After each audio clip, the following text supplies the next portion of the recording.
دوستوں، کسی جنگل میں دو شیر رہتے تھے۔ ایک شیر جوان تھا تو دوسرا بوڑھا۔ دونوں میں بہت اچھی دوستی تھی۔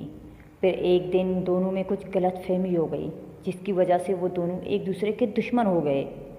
ایک دن بوڑھے شیر کو 25 سے 30 کتوں نے گھیر لیا اور کاٹنا شروع کیا۔ تبھی اچانک وہ جوان شیر اپنے کسی ساتھی شیر کے ساتھ وہاں آ گیا اور ایسے زور سے دوڑا کہ سارے کتے وہاں سے بھاگ گئے، اور پھر وہ جوان شیر وہاں سے چلا گیا۔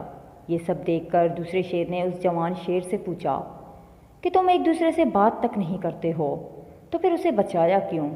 تب اس جوان شیر نے کہا، آپس میں ناراضگی بھلے ہی کتنی ہو، لیکن ہمارے سماج، ہماری برادری میں ایسی کمزوری نہیں ہونی چاہیے کہ کتے بھی اس کا فائدہ اٹھانے لگیں۔